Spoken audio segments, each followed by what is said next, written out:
Where does it all come from? This quest, this need to solve life's mysteries, when the simplest of questions can never be answered. Why are we here? What is the soul? Why do we dream? Perhaps we'd be better off not looking at all, not delving, not yearning. Exploration into life leads into many meaningful discoveries. However, perhaps some things are better left alone, forgotten, and locked away out of sight. The consequences of this constant need to understand, to feed the hunger for knowledge, can lead to disaster and catastrophe.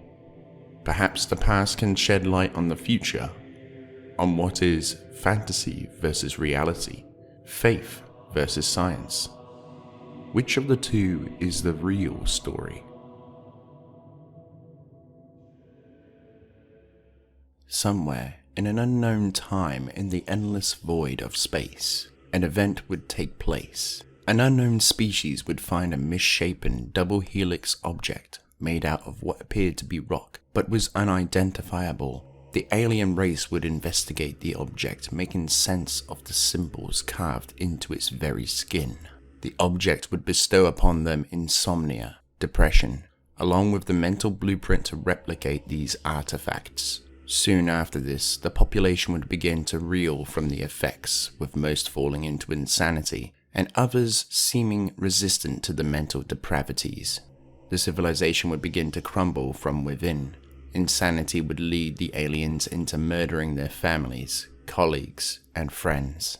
The unknown object would begin transforming the fallen into reanimated undead monsters, in some sort of disturbing and twisted form of afterlife. These monsters would kill and recombinate others until the population of these twisted creatures had hit its mark.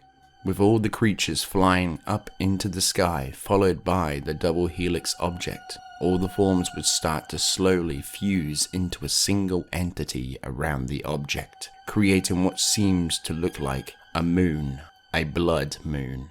After the event had concluded, and the planet was left as a hollow shell of its former self, with echoes of the past civilization haunting the surface, the moon took the replicated artifacts and began to throw them into the vastness of the deep, dark, endless void of space. After the job was done, the moon would begin to retreat to an unknown region of space, concealing itself within the shadows of the stars. The huge monster would begin to fall into a deep sleep, becoming dormant and as lifeless as the souls trapped within.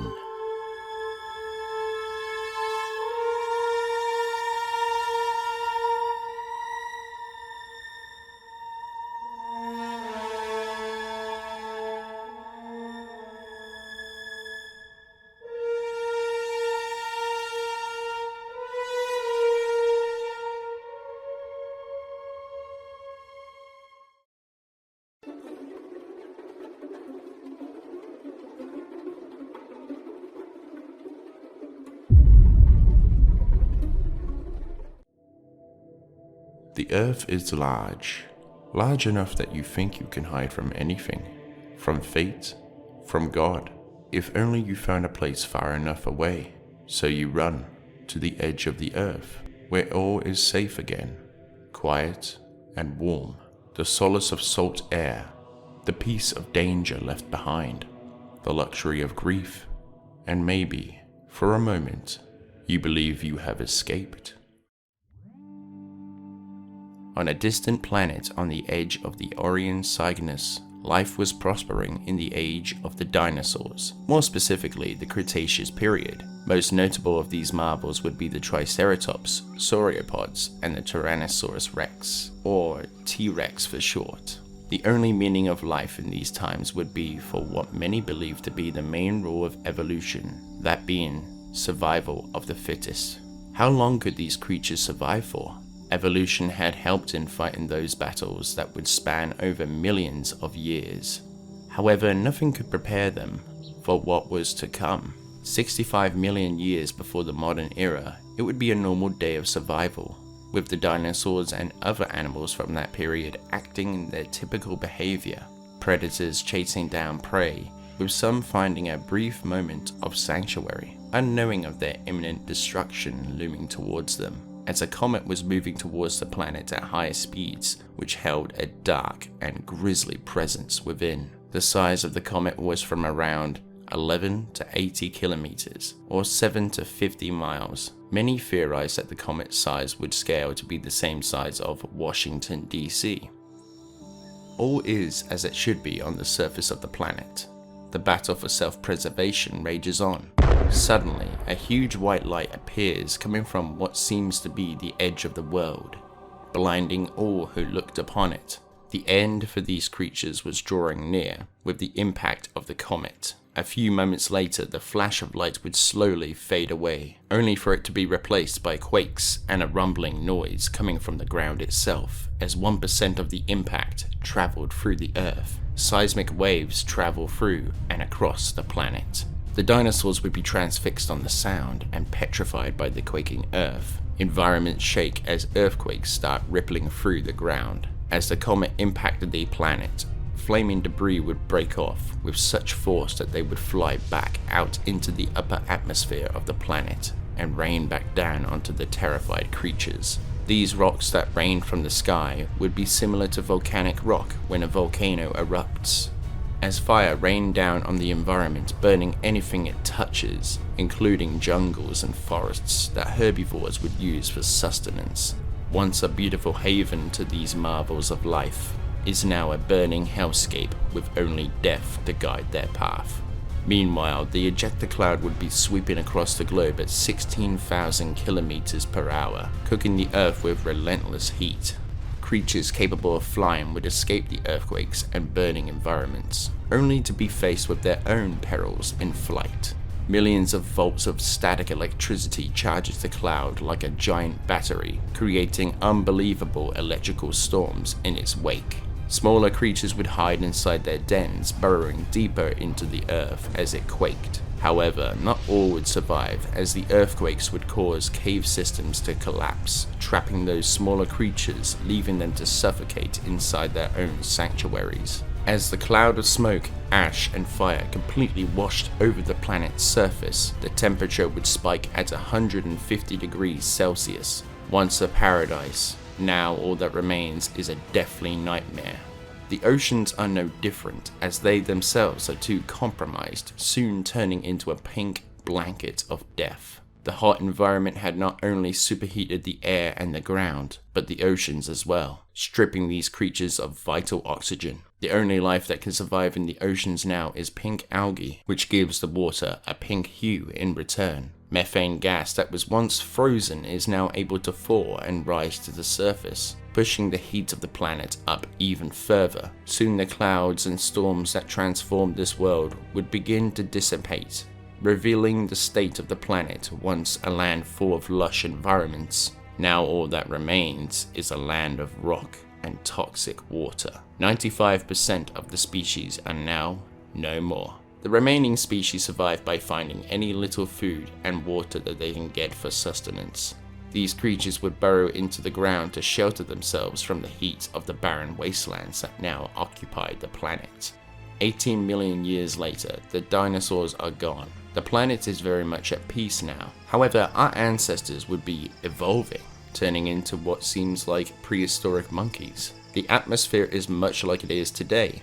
The temperature is 75 degrees Celsius, and the day lasts just under 24 hours. The planet is almost the same as it is today. However, at this time, the Earth's plates would be on the move. Some plates would be locked in a struggle to connect. This would buckle the terrain, creating the mountains such as the Himalayas or Mount Everest. 27 million years later, the Earth would look as it does today, with the oceans and continents that are present in the modern age. 16 million years of evolution would pass, pushing animals and our ancestors even closer to us. However, that was not the only change. In Africa, mountains would start forming over these years due to another plate shift, pushing the water that once occupied the area outward, blocking the moisture that this environment desperately needs, making the environment hot and dry. What was once lush rainforests now becomes an arid savanna. This change would force the creatures that used to dwell within the past environment to evolve even further, allowing apes to begin walking on 2 feet instead of dragging their knuckles across the floor.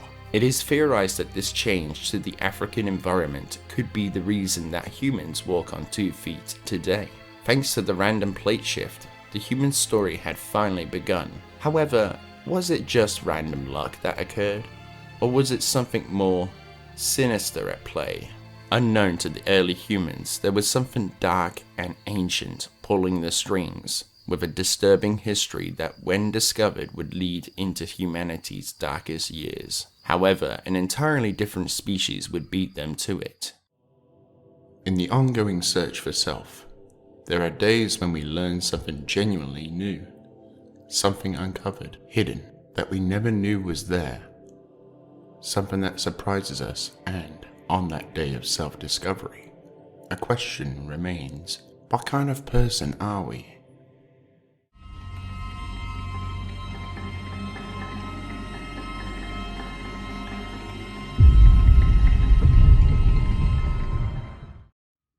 Two million years later, on a planet with vast oceans and underwater cities, full of an unidentified species that seems semi-aquatic in their nature, unknown to them, something dark would be playing into their evolution, granting them abilities to construct unbelievable technologies in mere days, if not hours. These aliens were eons ahead of the human race, even when the modern era was achieved. However, with their civilization growing at the rate it was, overpopulation was imminent, and the struggle for new resources was looming over them. In the race for control, and the search for those resources to sustain their society, the Volantians had come across the object that would soon become their doom, the Black Marker. As the marker was helping our species to become like the Volantians, they had begun succumbing to the effects of the insomnia that comes with the power the double helix-shaped obelisk bestows, and the depression that follows.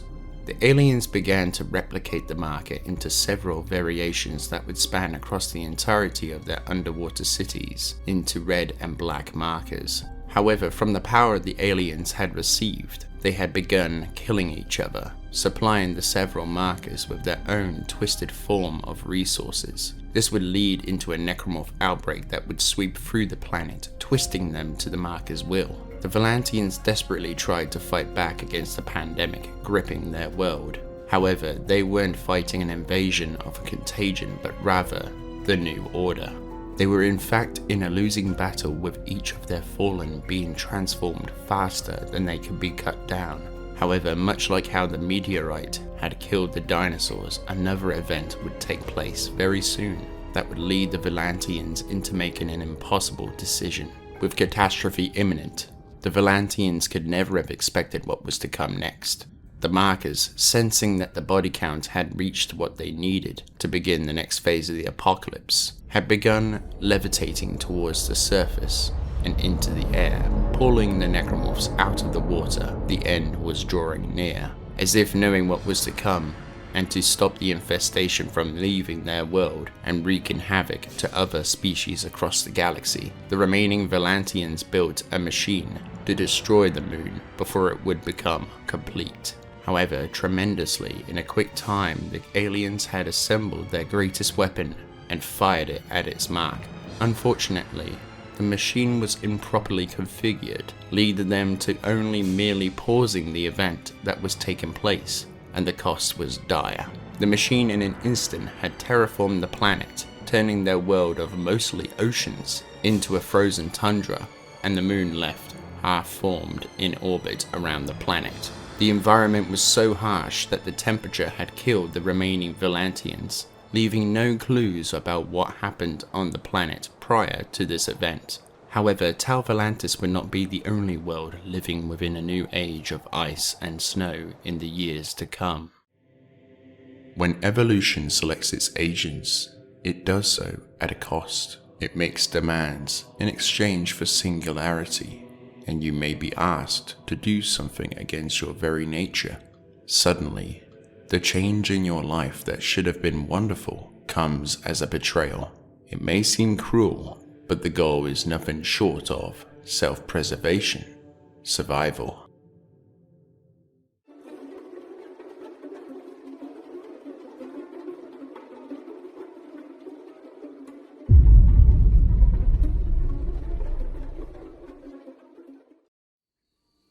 $1,030,000 years later, back on Earth, the next stage of humanity begins, with ancient humans starting their journey in the battle for survival. The world has been changing since we last looked at it, allowing the ancient humans to venture outside of Africa and into what will become Europe. However, there will be a few changes to the environment later down the line that could threaten all life on the planet, and will test our ancestors' will to survive to great extremes. 30,000 years later, as the ancient humans head north, a wall of ice and snow would be heading south.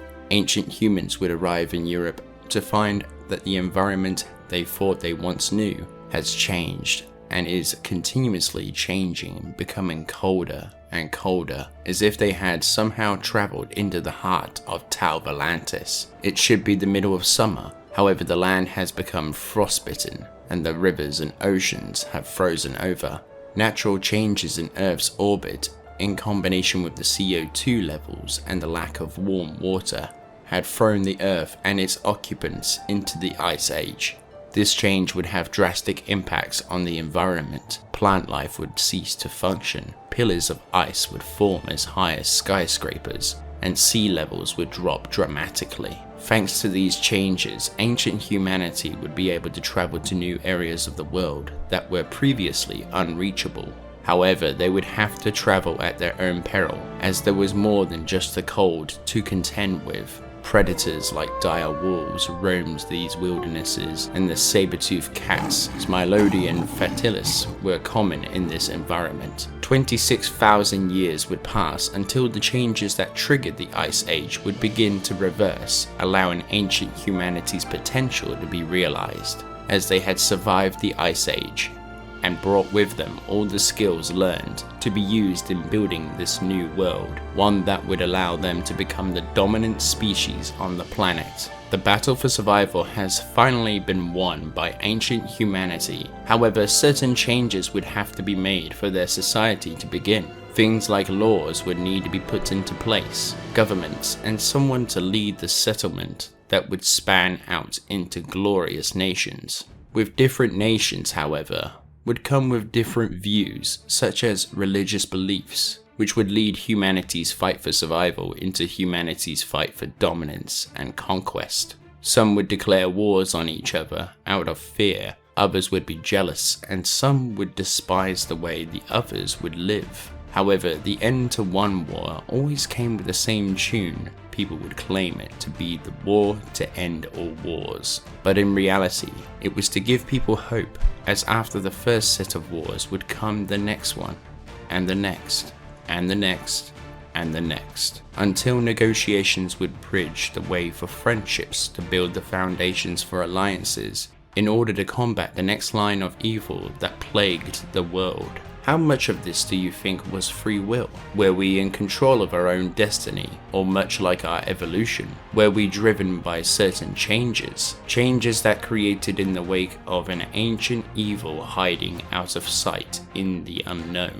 Perhaps we will never know how long humanity had been manipulated, or if we were just destined to destroy each other, sabotaging what millions of years was preparing us for within our evolution. Celebrations and grief would not be the only things that would come from the conclusion to a war, but lessons to be learned as well would be given to the participants. However, if the advice was not listened to and lessons not learned, history was bound to repeat itself. Life for humans in this reality would very much mimic our world's conflicts. However, in this world, it seems throughout all of human history, war would seem to be within their blood, unable to find common ground that would unite all under one banner. However, these conflicts would not stop certain organizations from exploring the unknown, exploring what could be, and finding truth in many theories, which would lead humanity into reaching towards the moon itself and beyond.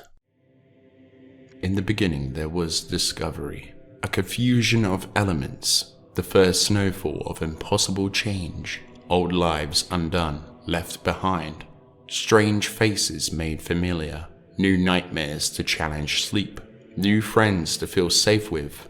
Only then comes control, the need to impose order unto chaos, through determination, through study, through struggle, all in defiance of a thundering truth. They're here, and the earth shudders underfoot.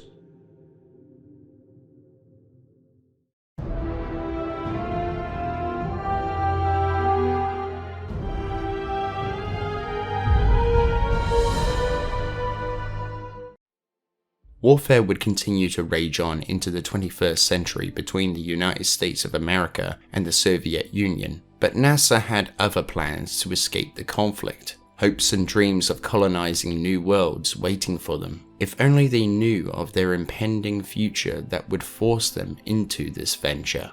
In 2040, NASA would begin taking space travel to the next level, and colonizing a location closer to home more seriously. However, some things would still need to be thought of, like atmospheric problems, breathing issues, on-site traveling, spacefaring issues, and so many other issues to solve before they can make this venture possible.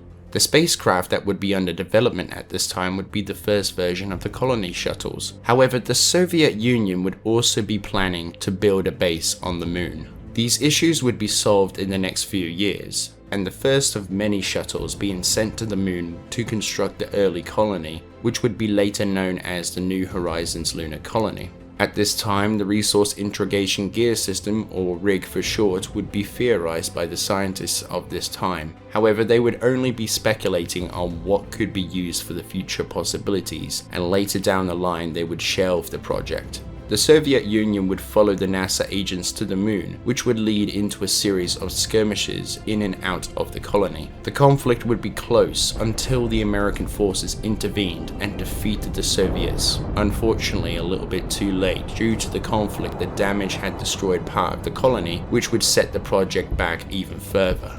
5 years down the line, the expansion into the moon was running smoothly, even with a few accidents every now and again. Back on Earth, the situation had begun to take another dramatic turn, as the warfare continued between the two superpowers of the world. However, a third power of the world would soon be on the horizon, with Mother Nature intervening, raising the temperature of the atmosphere, causing significant climate imbalances that had also been caused by human activity, whether that be from the numerous wars over the generations or pollution coming from factories and fossil fuel facilities. Scientists would call this new change as the global warming pandemic. Violent storms would erupt out of nowhere, the ice caps would start melting even quicker than before, numerous cities would be wiped off the map, such as Venice and New York. Inland cities would also be adversely affected when billions of climate refugees began moving and settling in. The warmer oceans also allowed larger and more powerful storms to form, of which the infamous Trinity hurricanes are the most destructive, submerging the Mississippi Delta and the surrounding regions under the Gulf of Mexico, flowing into the events of Dead Space Martyr.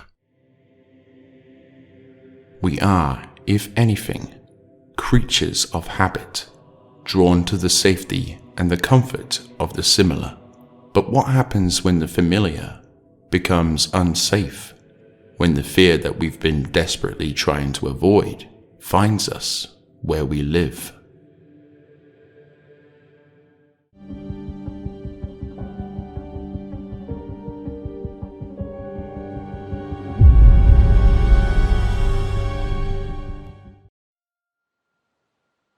In 2214, on the beach of Chicxulub, a young boy named Chava walks along the beach due to not being able to sleep that night, when he would come across something abnormal. An odd creature had washed up on the shoreline. He would go and tell the small town of the monster he saw.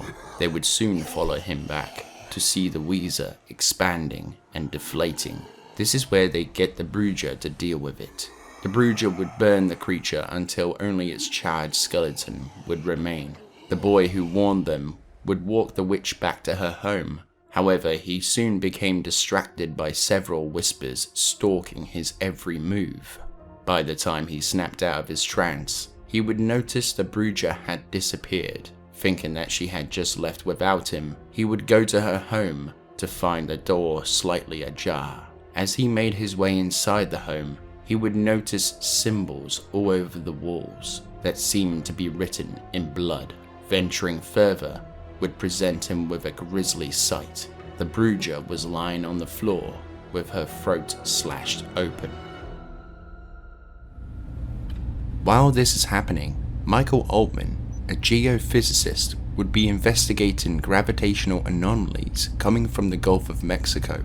His investigations would lead him into accepting a meeting from a man who would tell him about the company he works for, Dredger Corp, and their involvement in the same investigation as Michael is looking into.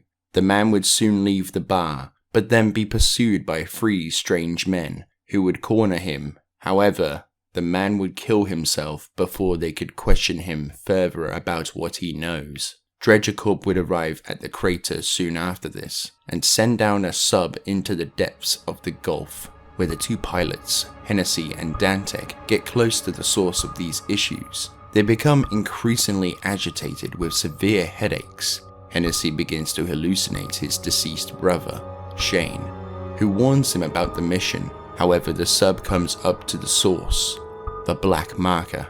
As Hennessy's brother warns him about the marker, Dantec uses the core extractor to remove a piece from the marker. Shane acts as if he was hurt in the same way, a piece of him removed, shortly before exploding in a burst of blood that washes over Hennessy.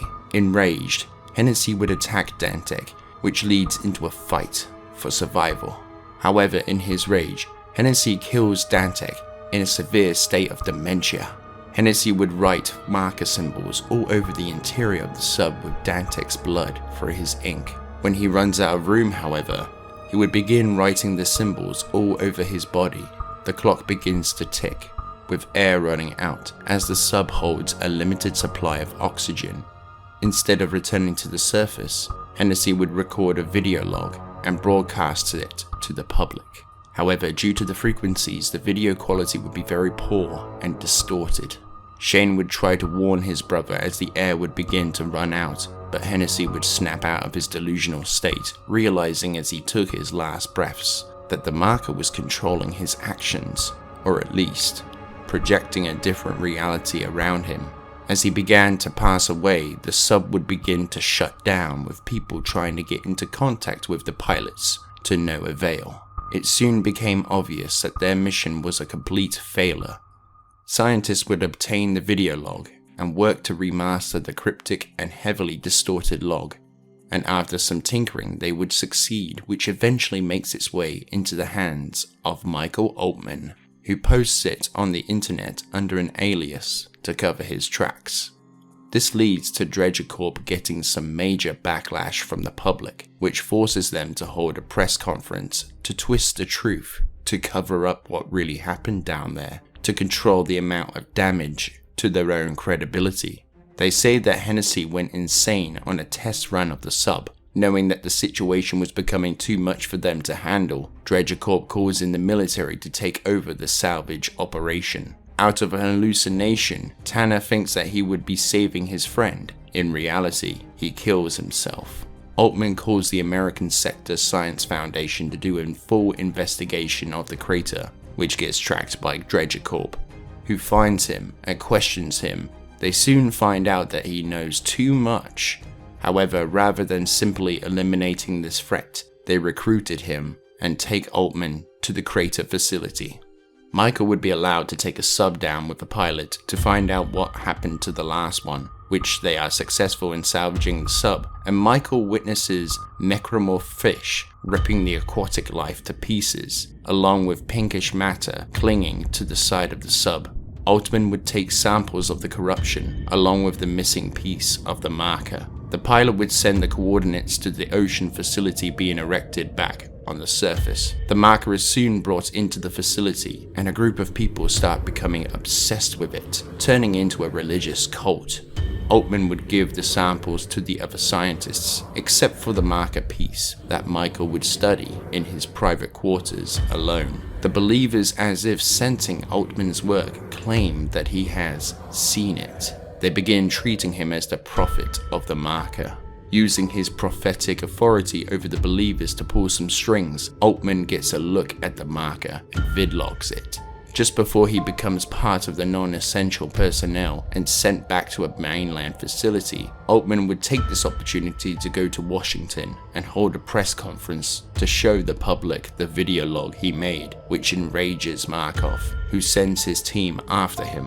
Markov's team, led by Krax, would catch up with Altman and his girlfriend Ada, and they would take them back to the facility. Once they arrive, Krax separates the two, kills Ada, and tortures Altman in an interrogation. Tensions between the military and the early Unitologists start to hit the boiling point. Stevens interrupts the slow and painful torture and interrogation of Michael in an attempt to get him to stop the rally of the believers, which would turn out to be a lie, in an effort to save Altman from his aggressor. The researchers began to theorize that the marker is supposed to bring eternal life. It seems inevitable that it is either the ultimate source of hope for mankind, or it will spell absolute doom and extinction, since it is so immensely powerful and significant. As they were talking about this, Goof begins to hallucinate his deceased grandmother talking to him. He begins to panic and injects himself with something.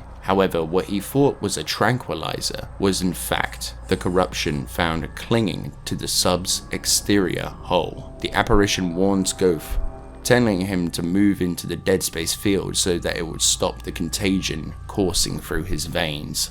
As he listens and goes to the marker, a soldier would stop him and Krax would shoot him in the back of the head. Goof's body is taken away on a stretcher bed, which is taken down to the morgue. Goof would begin to undergo the transformation into a necromorph, and possibly an hour later, scientists would watch in horror as the infector form leaps off the bed and begins to attack them. A scientist, Hideki Ishimura, manages to escape the carnage, while the other two are killed and transformed into slashers. The necromorphs make their way through the labs where they infect many scientists. Soldiers are cut down by the recombinated scientists and doctors and are added to their ranks. The facility soon falls to the outbreak.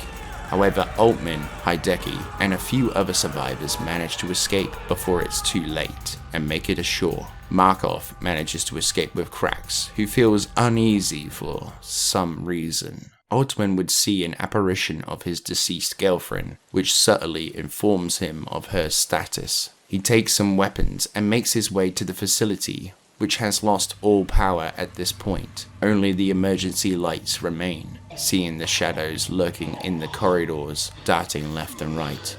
Altman chooses the safer option to swim through the sub-bay doors. Through the horrors that he witnesses, he soon meets up with a survivor of the attack, a scientist known as Harmon, who follows him to escape while uttering the phrase, "Altman be praised." Altman comes up with a theory that if they sink the facility, the outbreak will be stopped. Harmon goes against these thoughts, but Altman convinces and lies to him, saying that the marker wants this. The marker said it needs to rest back where it came from, at the bottom of the Gulf. Altman would successfully destroy the facility and escape with Harmon on a boat, but Harmon had an alternate plan. Harmon grabs the anchor of the vessel and knocks Michael out. At this time, something unexpected is happening in the world. Governments from around the world are coming together to make a peace treaty to end Earth conflicts in hopes of constructing a better future for all. Sometime later, Michael would awaken in a circular room, armed with nothing but a spoon. The room would be similar to a surgical room with an upstairs viewing area, as Markov looks down at Altman and tells him of his plans for Unitology, the marker, and using Altman as a martyr to further his and his investors' own ends that will spread glorious convergence and all will be made whole. Michael would then fight Krax, that has since fallen to the infection and turned into a necromorph, who then has a lengthy fight with Altman, but Michael would eventually fall to the monster and be ripped in two. News would spread of Altman founding Unitology and trying to get the information about the marker out to the world before being assassinated by the government. This pushes people into becoming Unitologists to worship not just the marker, but also to heed the words of the prophet Michael Altman. This would mark the birth of the Church of Unitology, the religion that would make all others become obsolete in the years to come. The world leaders announced their partnership in the creation of a single organization to govern over all human territories on Earth, the Earth Government. When we embrace what lies within, our potential has no limit. The future is filled with promise, the present rife with expectation. When we deny our instinct and struggle against our deepest urges, uncertainty begins. Where does this path lead? When will the changes end? Is this transformation a gift or a curse? For those who fear what lies ahead, the most important question of all, can we really ever change what we are?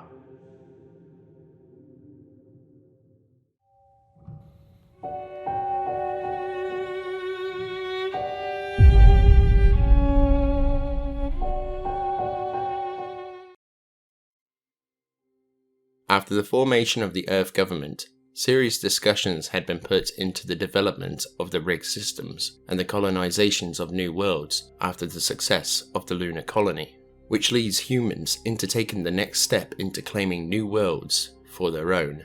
Schofield Tools would begin making the first prototypes for the rig systems and early mining tools. However, the Earth Government knew that their newly formed organization would be spread too thin to be able to govern over all of the colonies of these new territories, along with the Earth territories. Another issue in the game of survival, it would seem. However, if the Earth Government did not find a solution very soon, they could end up traveling back to the Stone Age. Society could fall without new resources to sustain their civilization. A few years would pass until the plan was concocted. An organization would act as an expansion for the Earth Government within the colonies to govern over them and to protect them against any new threats to come after them. The process of forming this organization would not take too long, as the military forces of the Soviet Union would become the SCAR forces under direction of a council to help maintain order within the colonies. Humanity would begin colonizing operations. However, travelling would be very limited due to the shot point drive not being invented yet, but the worlds to be colonised and built upon are presumed to be Borealis, Venice and Mars. In the following years, Hideki Ishimura would invent the shot point drive, allowing spacecraft to travel further into space, allowing the sovereign colonies to colonise more worlds. These would include Crema, Asperia and Vinduga.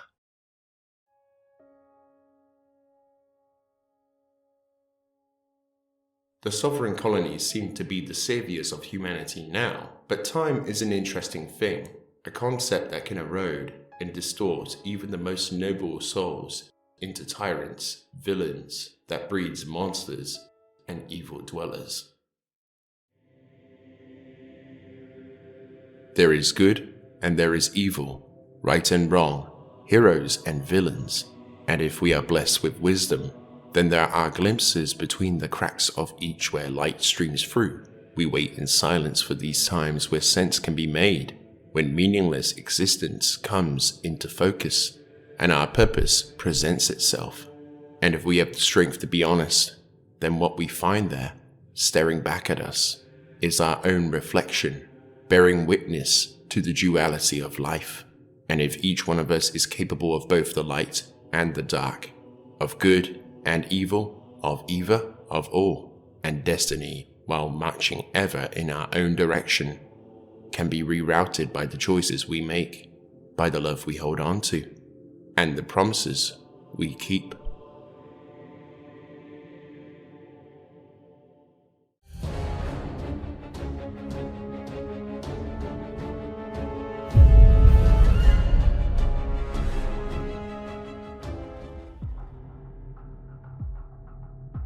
In In 2294, the Sovereign Colonies successfully colonized several planets, one of these being Vinduga, where two brothers are returning home from shopping for food to find their mother having a seizure on the floor. Gensi attempts to help her, while his brother Istvan becomes entranced by delusions. He would eventually snap out of it and call the emergency services. However, by the time they reached her, she would be dead, leaving her two sons alone in this grim reality. The two brothers would be separated, one sent to a family and becomes educated and well looked after. The other, Istvan, scavenges for his own survival in a battle for control against his own mental illnesses and delusions. The two brothers would eventually be reunited, but fate would intervene once again. Istvan would break into Gensi's new family's home. Gensi and his foster mother would tell him to leave before she calls the authorities, and he would disappear into the night. During this time, the Sovereign Colonies scientists had begun reverse engineering the research pulled up on the Black Marker. 4 years would pass before the two would reunite, even for the briefest of times, when Gensi would be returning home from his work to find Istvan sitting in his apartment. He briefly tells him that he will be all over the news logs soon. He then leaves Gensi to his apartment. Gensi would contact a childhood friend, Henry, and the two tried to figure out what Istvan was going on about, until Henry revealed that 4 major events were happening soon. So the two would attend 2 events to try and stop Istvan's plans. However, in a cruel twist of fate, they both got it wrong, and Istvan ends up killing the councilman who was giving a press conference. The Scav forces would subdue Istvan and take him away before Gensi could do anything. Gensi would attempt to find his brother. However, after some interrogations, he would be taken to a colony on Asperia to be a part of an experiment. Henry would tell this to Gensi. However, before Gensi could verify the information's credibility, the video log would be turned off from Henry's side. The Sovereign Colonies would be moving the newly made red marker replicas to Crema, Asperia, and Aegis 7 at this time. Istvan would arrive in prison, and shortly after getting to know the neighbors, the red marker would arrive. Gensi would find a way to get to Asperia on board a supply vessel called Ebon. As the ship leaves and enters shock space, the red markers are activated for the first time, with mixed results. The one on Aegis 7 didn't start an outbreak straight away.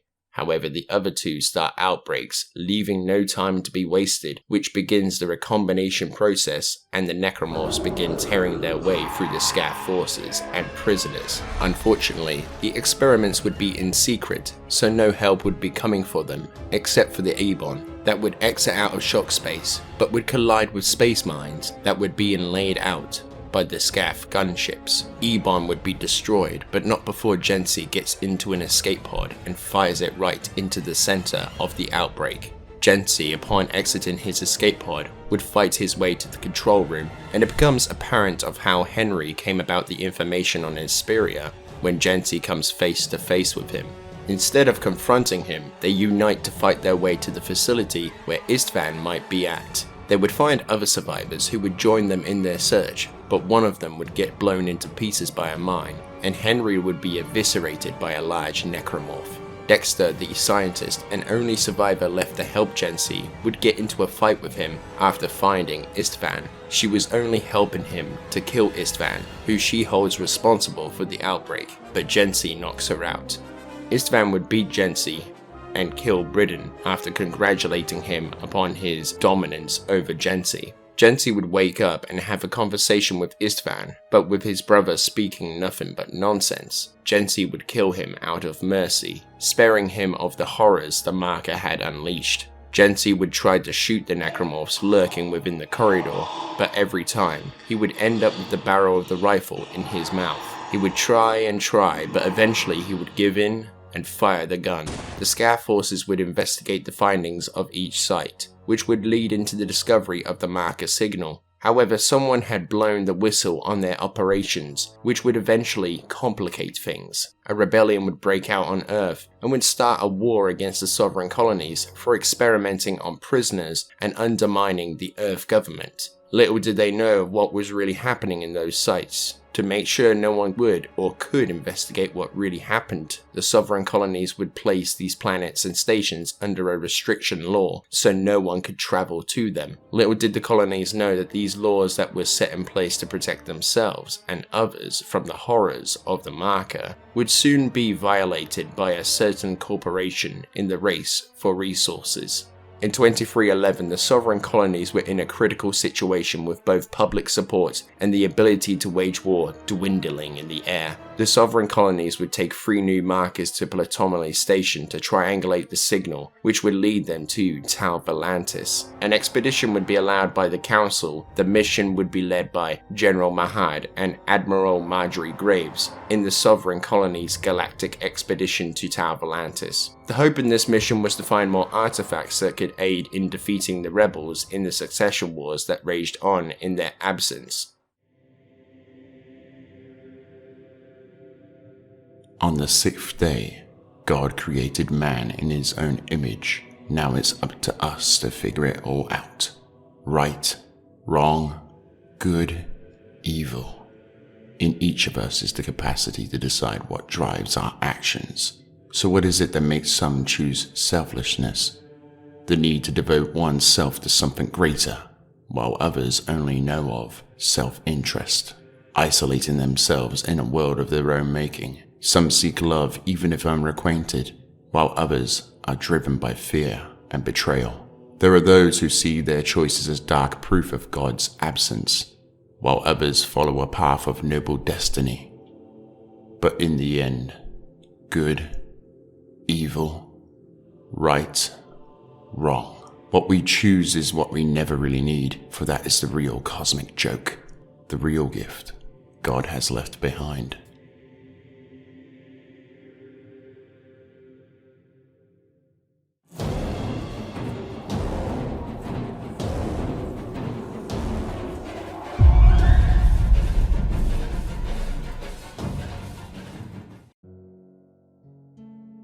The Scath expedition would also look for a way to harness the raw, unrelentless power of the Markers to bolster their forces and to help humanity in their resource-stricken crisis.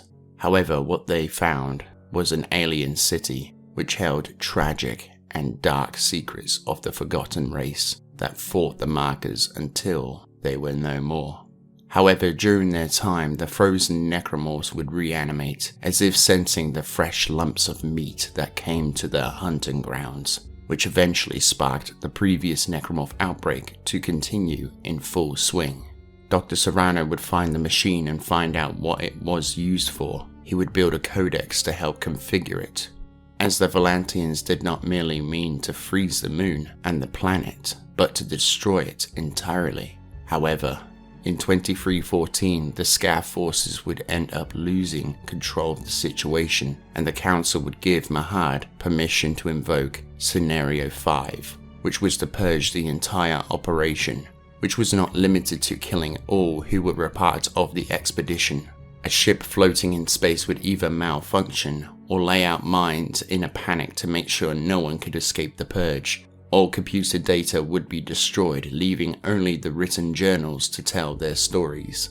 Dr. Serrano would find out more about the Markers, about the forced evolution that they would invoke upon a species they deem worthy. However, that would not help him, and he would soon be the last known person to die, as everyone else had either been killed or had pulled the gun on themselves. He would soon die of either starvation or due to the temperatures inside the city beneath the ice. The sovereign colonies back in the human territories would fall apart, and the Earth Rebellion would succeed, leading into the creation of the Earth Defense Force, and the remnants of the Scath would become as one with them. The Earth government would assume control over all of human space and would be referred to as EarthGov from here on out. In the years following, a new line of organizations called corporations would begin setting up shop. Most notable of these would be the CEC. In the coming years, EarthGov would set up contracts with the CEC, Sherfield Tools, and the Earth Defense Force for a piece of the income that comes from their individual enterprises. The the CEC starts to design what they call a planet cracker that could be used to pull large masses out of planets to be broken down and the resource extracted quicker and more efficiently. However, the Convergence Extraction Corporation would not be the only forces at play here. There would also be other organizations and factions looking to cash in on the mining operations, including space pirates and smugglers. And so, the resource wars would soon begin, with the first planet cracking operation beginning on one of Saturn's moons that would soon become Titan Station. In 2446, the USG Ishimura would be complete and launched, ready to be manned. The planet cracker would be piloted by Captain Benjamin Mathias. However, sometime later this year, a battle for control would break out on Scorpio 6 between three unknown factions. The outcome is implied that the CEC was involved, as Gabe Weller and McNeil was a part of the firefight. These two at this time would be under the employment of the CEC. However, despite their best efforts, Scorpio 6 would be devastated by the skirmish, leading the CEC to look for more planets to survey and eventually colonize, ready for planet cracking procedures. 17 years later, in 2463, Zach Hammond would be born, followed by Isaac Clarke 2 years later. Not much is known about Hammond's biography, but that would be a different story for Isaac. Isaac's father would be a renowned shipbuilder in the employ of the Earth Defense Force. However, in an unknown time, Isaac's father would go missing and the case would go unsolved. However, Isaac would suspect that the authorities and EarthGov knew more about his father's disappearance than they were letting on. This would leave his mother as the sole caregiver for him. However, the fate of Pulla would throw Octavia into a deep depression, something that Isaac would not be able to save her from. Doctors would advise her to put some of her time into something meaningful and to focus on the greater good. This would pull Octavia towards the Church of Unitology, which has spread out all over the human space, becoming the largest religion in humanity. However, at this time, the lies and deception set up by Markov and his fellow contractors 262 years ago had become distorted. Altman was still heralded as the founder of Unitology, but instead of eternal life being what they believed the markers to bring forth, their beliefs would evolve into believing that the marker would bring about change, new life, and a better tomorrow. The original beliefs would not be forgotten, with a few still following them, but being referenced as rumors now. The year is now 2476. Kendra Daniels would be born, and only a year later, John Carver would also be born. 6 years later, Ellie Langford would be born as well, little knowing of the roles that they would play in the years to come. Isaac at this time would be 18 and looking into becoming an engineer. He was selected to attend a prominent engineering academy. Unfortunately, he was unable to afford the tuition fees as his mother, who was a devout Unitologist, squandered the family funds to purchase a vested level title in the Church of Unitology. This would lead into Isaac's distrust of his mother for her actions and his hatred for the church. Despite his financial difficulties, Isaac managed to graduate with high honors from a lesser college by becoming a ship systems engineer. Several years later, he would sign up for the Merchant Marines Division by allowing him to prove his abilities in the original engineering situations to his superiors. Impressed by his progress, Isaac's superiors promoted Isaac to a closer position to the major shipping lanes. However, in 2497, a disaster would shock the CEC to their core. A planet-cracking operation would fail catastrophically, losing 3 supply ships, the planet cracker itself, and the one at Colony. The investigation by officials would yield that the disaster was caused by a gravity tether malfunctioning, which would cause the mass to pull the ship back down to the Colony, killing thousands of people. This would be a devastating loss for the CEC and EarthGov. The loss of life was mourned. A memorial would be held by EarthGov in the honor of their families. The CEC would upgrade all planet crackers' technology and colony guidelines to ensure what happened there could easily be prevented for the future. It is presumed that Isaac meets Nicole shortly after these events, or during them, where they would start dating and shortly after fall in love with each other and move in together. However, Isaac, knowing of Nicole's ambition to become a medical officer, would push her to apply for a position within the medical deck of the Ishimura, which she would, and not too long after this, she would leave for her new position. In Nicole's absence, however, Isaac's career would begin to stagnate and fall apart. However, Nicole and Isaac would regularly contact each other in their spare time via transmissions. John Carver at this time would be starting his employment with the Earth Defense Force, where he would quickly make his way to becoming a sergeant within the Special Forces Division of the EDF. In the years to come, Carver would meet Damara and begin dating. 8 years following the disaster, the resource wars would be continuing on as normal. However, the CEC would illegally enter the Aegis cluster, where their prospectors would be scanning for planets to be cracked. When they would come across Aegis 7, finding it to have extremely valuable resource materials and mineral deposits. Once the reports came back, the CEC would proceed to construct a colony in preparation for a planet-cracking operation. A year later, in 2507, the colony would be underway for construction, with hundreds of personnel working to get the station prepared so that more could come to the planet without major issues. The colony would include apartment blocks, shops, restaurants, bars, and recreational areas to relieve boredom and tension between shift patterns. When confronted by our worst nightmares, the choices are few: fight or flight. We hope to find the strength to stand against our fears, but sometimes, despite ourselves, we run. What if the nightmare gives chase? Where can we hide then?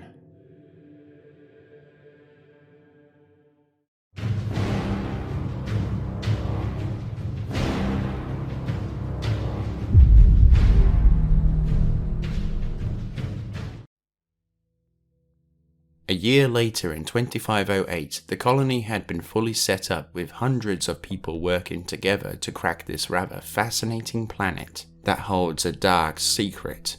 The people unknowing that Unitology's future message of unity would become a grim, dark, and horrifying reality for all very soon. The colonists would be grown restless, complaining that they are seeing things in their dreams, which forces them to wake up. This would be making their day-to-day lives even more stressful, as if there is one thing that the human mind needs more than food to sustain itself, it's sleep. Doctors would prescribe sleeping pills to no effect. It's like something is blocking the medication, trying to warn them of the oncoming storm marching towards them, with every day that they keep working towards their eventual demise. 3 colonists would eventually track a signal coming from the wilderness to a crater that would house a rather dark and disturbing history, when they would discover the red marker left behind by the sovereign colonies nearly 200 years prior. This would prompt the colony to call the Church of Unitology's officials to advise on the next steps. After talking with the CEC, the Ishimura would be sent to Aegis 7 to crack the planet and to take the marker to the church on Earth. The Earth Defense Force would commission the USM Valor to escort the Ishimura, however they would eventually get lost within the cluster. Unitologists around the colony would start talking about the marker, and people like Deacon Abbott would begin preaching about it, converting some to their order. Together they would visit the marker and worship it out in the wilderness after the miners had swept the surrounding area ready for extraction. Sometime later, Foreman Barrow and his team would go out to extract the marker. At the same time, Deacon Abbott is preaching in the Union Square, and when the marker is finally extracted, the followers of Deacon follow his lead and shoot themselves. The marker is then brought into the colony, and homicides increase further. Certain people kill their crew members. PSEC would either shoot these people down or take them into custody. A week later, the USG Ishimura arrives in orbit, a fire would break out in the colony, and Jane and her team would intervene to save those in need. This is where she would get her hand caught in a malfunctioning door, which slices off 3 of her fingers. After this incident, she is taken to the Ishimura, where she and other people meet the organ replacement technician, George Greggs. George and Jane would eventually meet for drinks that would lead them into going to the observation deck in their dating. However, work would soon call her back to the colony. Little did George know that that would be the last time he would meet her. The murderers and deceased are taken aboard the Ishimura to receive treatment in an attempt to find out what has happened to them. followed by the shuttle that contains the marker. However, the colony manager forbids the Unitologist corpses from leaving the colony in retaliation to the captain's no-fly order being issued. This leaves the captain no choice other than to send Gabe Weller and his security team down to the colony before the planet crack to retrieve the bodies. The crew of the Ishimura would begin to feel the effects of the marker, starting with insomnia, then pushing into depression, which would lower their ability to function. However, as he was doing this, the planet crack would continue without delay, leading to communication failure as the electromagnetic pulses spread throughout the colony and sweep past the Ishimura, leading into a necromorph outbreak that had started so long ago, resuming full scale, killing and recombinating all that would stand in its path. Just before this would happen, however, Jane would contact George and tell him what she thinks about the future of their relationship moments before the attack. Survivors would rush to the hangar bays only to be met with their total destruction due to panicking people overweighing the shuttle's engine's abilities, which would cause them to stall and crash. Gabe and McNeil would fight their way to a shuttle with the aid of the most unlikely of allies, that being Warren Eckhart and Lexine Murdoch. Colin Barrow, the foreman responsible for removing the marker, would witness his wife's suicide and take her body to a shuttle, unknown to him that an infector form had pursued him and slipped inside before the doors had sealed shut. Gabe and his companions would barely fend off the hive mind and do the same as Colin. However, at this time, Colin had crashed the shuttle inside the flight deck, which begins the infestation inside the Ishimura, and Gabe's shuttle would crash into the hole near hydroponics. Alicia and her team investigates the shuttle crash and pursues the blood trails leading away from the flight deck, which leads them to the morgue, which would lead into the discovery of the slasher form. Gabe and his team would fight their way to the crew deck. However, after killing a large force of necromorphs, they run into Alicia and her team, who knock them out. Alicia Vincent would recognize Gabe and sends a team with them to the medical deck to hold them until she returns. However, that moment would never come, as she and her team would become overrun by slashers in the mess hall. If it wasn't for Samuel Irons, they would have most likely have been killed and turned. However, he takes a Mark I plasma saw and saves them. Irons would accompany Alyssa and what remains of her team. Slowly, the crew of the Ishimura would be getting picked off, with some sections of the ship becoming lost in a matter of minutes. The medical deck would be the next part of the ship to be overrun by the dead walking the ship, with Gabe, Lexine, McNeil, Warren, Nicole, and the security team just barely making it back to the main hub. Gabe and his companions would bid their farewell to Nicole, reluctantly, as she would not leave her patients to the recombinated crew. Despite her best efforts though, Nicole would fail to save those in her care at every turn. She would try to come up with a cure for the infection and only needed to acquire a medical pack. However, the other staff members had used the last one on the patients. This would make her fall into a very depressed state, and when the patients had succumbed to the contagion, that was enough to push her over the edge. This is where Nicole would contact Isaac via her transmission. At this time, George Greggs is hiding inside of his lab, where he would begin suffering from his growing state of dementia. The necromorphs would begin scratching and banging on the door. All the while, memories of the last few weeks and of Jane would be haunting him, hearing whispers and hallucinating of her. The necromorphs would eventually have their way with him. The extraction crew would be split up in an effort to find a way off the ship, and to escape the recombinated nightmares lurking in the inner workings of the ship. Elisa Vincent at this time opens the flight deck doors, sending out the SOS beacon from the crashed shuttle. Unfortunately, she would lose her grip and would be embraced by the cold vacuum of space. At this time, a ship would come close to the outskirts of the Aegis cluster, watching over the border when they would receive a distress call, presumably the beacon sent out by Elisa Vincent. Shortly after trying to hail them, Gavin would contact his boss, who informs him he has to kill his crew and await for pickup. Gavin reluctantly would kill his colleagues and then kill himself by exiting the ship without a spacesuit. A ship would see his lifeless body floating outside and go to the rendezvous point. The CEC, upon hearing of the distress call, would prepare an emergency response team which Isaac would soon join as well, and they would arrive in Aegis 7 just as Lexine, McNeil and Gabe had escaped the nightmarish creatures infesting the Ishimura.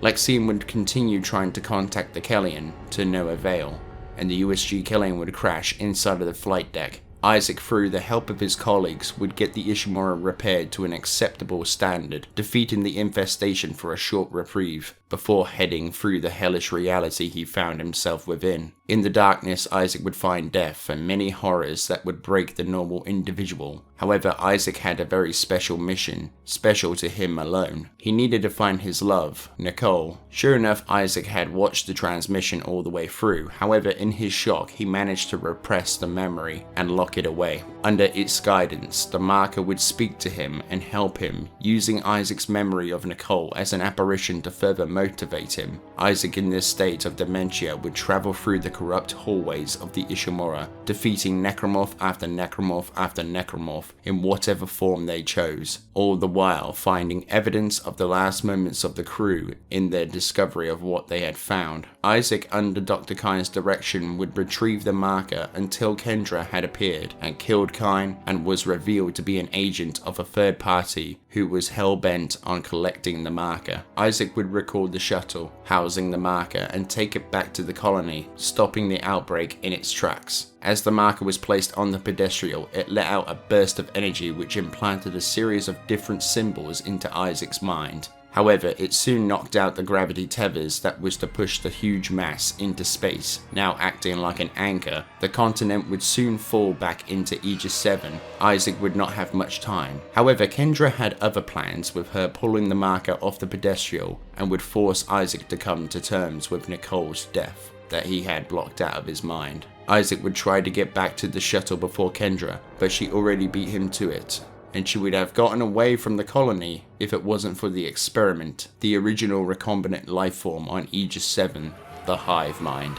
Using its tentacles, it soon ripped Kendra from the shuttle and crushed her. Now Isaac was facing two dangers, one being consumed by the hive mind and dragged down with the necromorphs, and two being consumed by the huge mass falling through the atmosphere. In his struggle and through sheer determination, he would defeat the hive mind, allowing himself to blast off inside the shuttle just in the nick of time before the mass of rock and terrain could crash into the colony, which would have major consequences for the future of the planet, and the marker was presumed to have been destroyed. It was there that the shuttle was merely drifting in space, where Isaac felt like he could finally be at peace. He had escaped the terror and the nightmare those creatures had brought upon the colony, Ishimura, and within his own mind. However, he would not find much comfort in being alone, as Nicole would return, but this time as a nightmarish version of her former self, where she would torment Isaac over and over again.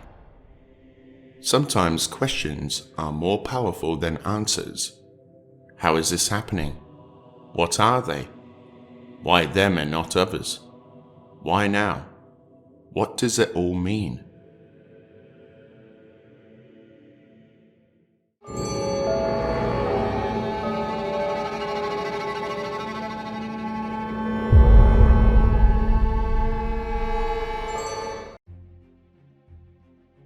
Three weeks later, a first responder class ship known as the USG O'Bannon is sent by EarthGov to investigate the incident at Aegis 7, where the planet had been transformed from a barren wasteland of rock into a volcano planet with ash, fire, and lava consuming everything it would touch, with boulders floating around in the air itself, like something was holding the planet together long enough until something, or rather someone, were to come looking for answers. Many members of the team thought this mission was to stabilize the planet. However, to a select few members of the mission, they knew that they were there to retrieve a holy relic, the marker. But fortunately, it had been destroyed in the events of Dead Space, except for a single piece, which spelled disaster for them. It started with Kuttner making him go mad, seeing his daughter in a state of dementia, which pushed him into killing an engineer. As the gravity stabilizer had failed and shortly exploded, the planet was soon to follow, with rocks raining from the sky and fissures opening up, consuming team members of the crew. As what remained of the crew made it on board the USG O'Bannon and delivered the marker piece to the captain, the planet would shortly explode, damaging core systems of the ship. It would be at this time that the USM Abraxas would come across a shuttle that had sent out a distress call to a pleasure cruiser. Once they had boarded the shuttle, they found a raving Isaac, crazed from his time in solitary confinement, being tormented by the memories of Nicole and the whispers. The soldiers would take him to an interrogation room aboard the Braxis, where after some much needed persuasion, Isaac would recount the events he had taken part in. They would soon come to the conclusion that Isaac would be of great help to them and would take him to the sprawl under stasis. The public at this time would be growing restless, and so would the CEC. They would begin asking hard-hitting questions to EarthGov about what had transpired to the USG Ishimura, forcing them to take action.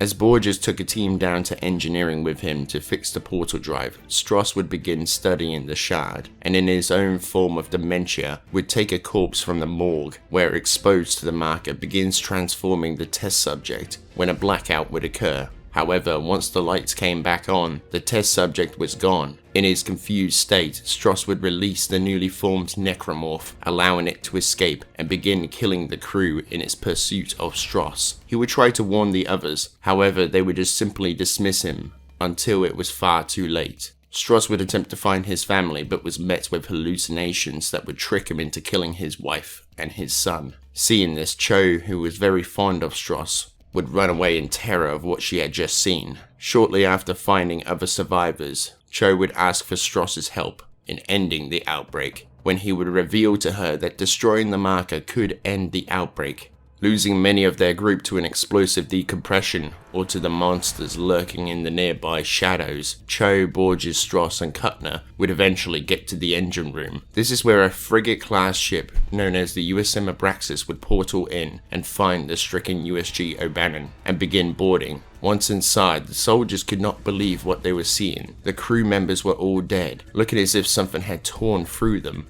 with others saying that it looked as if they killed each other. It was at this time the survivors had destroyed the shard inside the engine room, while under the constant harassment and assault from necromorphs. The sudden blast of energy to the engines would make the ship spin, throwing the soldiers all about. The soldiers managed to capture the survivors and then destroyed the ship, and proceeded to take them back to the sprawl. The overseer would inform the interrogators that questions have been raised about Aegis 7 and a cover story would need to be brought into play to cover up the graphic and disturbing nature of what really happened there. In their time on the ship, inside the portal, the survivors would reveal to them what had really transpired on the ship, with Borges being assassinated and Kuttner opening an airlock under the influence of his dementia after their interrogations. Stross would be taken in just like Isaac and put into stasis, with Cho refusing to go along with it, which forces fate's hand in turning her into the supposed terrorist for the Aegis 7 case, which the public would fall for the cover story. A year later, a group known as the Magpies, who are collecting clusters of ores and minerals for their own ends, are shocked to see their storage ship destroyed by a huge ship exiting shock space,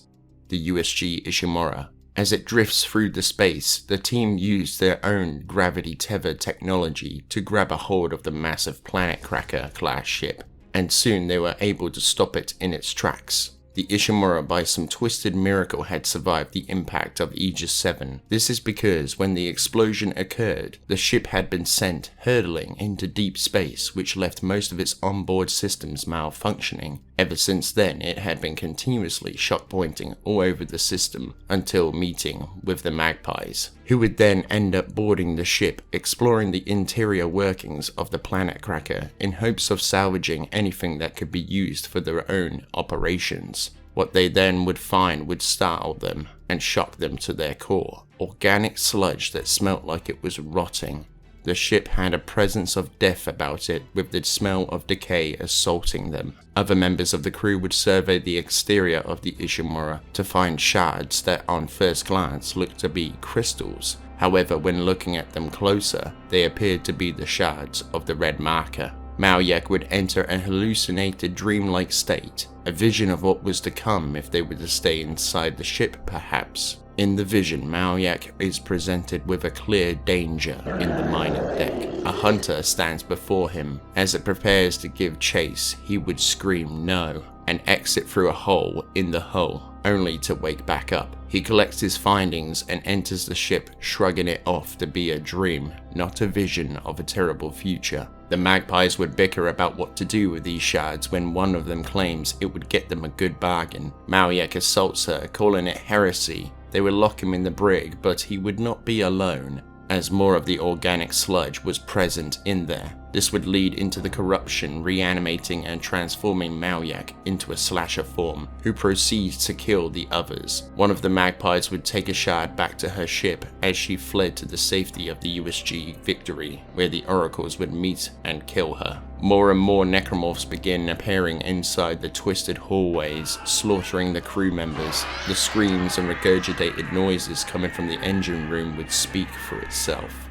Stefan would escape before receiving a transmission from a ship called the USM Intrepid, telling them to surrender the ship and there wouldn't be need for any more casualties. However, as if knowing what threat the ship had posed for himself, he lied to them and allowed them access to the cargo bay. Overhearing this, the two oracles on board a stealth shuttle would pay no heed to this lie and proceed to land inside the flight deck, where they would assess the situation, using a strange laser weapon to subdue proceeding necromorphs. The soldiers of the Earth Defense Force would enter the cargo bay, but would find out that all isn't as it seems the hard way, as a necromorph would leap out from the shadows and proceed to kill their ranks. The oracles debate if they should help the soldiers as they make their way towards Stefan's location, with the other stating that they have served their purpose. Stefan would be seen leaving the interior of the ship and the oracles would give chase before being under assault from a hive mind remade by the corruption.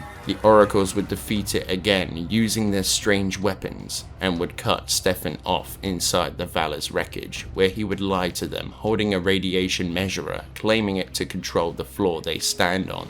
This is where they answer his many questions before realizing that they have been played for fools. Stefan would exit through the airlock and close the doors on the oracle's arm, which severed his hand from his wrist, giving the strange laser weaponry to Stefan, which he used to escape on board the stealth shuttle, while the necromorphs were dealing with the two oracles who had met only with death and recombination. Stefan, upon leaving the USG Ishimura, would contact the USG Victory, telling them of the Ishimura's location before leaving his mess behind.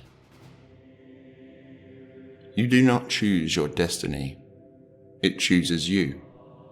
And those who knew you before fate took you by the hand cannot understand the depth of the changes inside.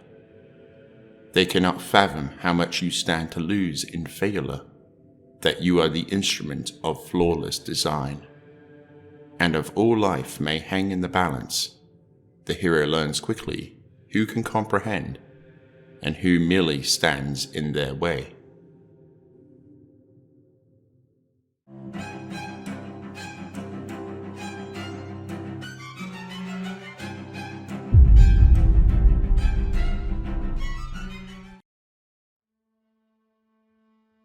Within these events, Stross and Isaac would be taken to the government sector within Titan Station to have their minds unlocked, and the symbols within pulled out by force of a machine. With this mental blueprint, Tideman would be able to replicate a marker. However, this one would be unlike any seen prior to these events. Some time passes after the events of Dead Space Salvage. The Ishimura has been purged of all necromorphic life, and had been piloted back to the sprawl to be cleaned out. The public at this time would be reeling from the effects of the cover story, as Planet Kraken had fallen into decline. EarthGov would order that only hand-picked scientists and specialists be allowed inside the Ishimura for cleaning procedures to further cover up what had really transpired inside the dark and dusky hallways of the ship. Workers would report hearing strange noises while on cleanup operations. Others reported hearing something scratching inside the vents and within the floor. Others would claim that they were tripped by something that wasn't there. Most workers would refuse to go inside that damned ship, saying that the ship itself is cursed. A scientist had taken a sample of the organic sludge back to her lab, where she conducted several experiments to no avail. Isaac and Strauss at this time would be undergoing interviews and therapy sessions inside the psychiatrical ward within the public sector. All the while, the gold marker would be finishing construction inside of a protective shell that was designed to protect the public sector from the harmful effects that the marker produces. However, when the scientist would bring the sample she took to the marker, something extraordinary happened, which disturbed the scientists to their core.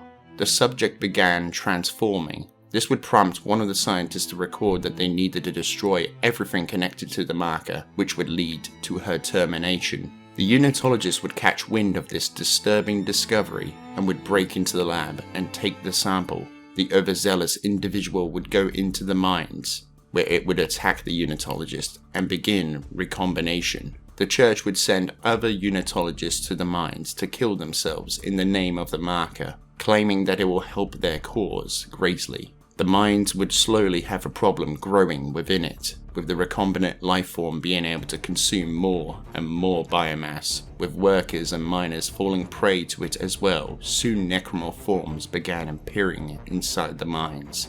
Dana would send a newly recruited Unitologist to the government sector on a sabotage mission, which she thought was for a protest or something like that. However, she could never have predicted the horrors she would be subjected to within those halls.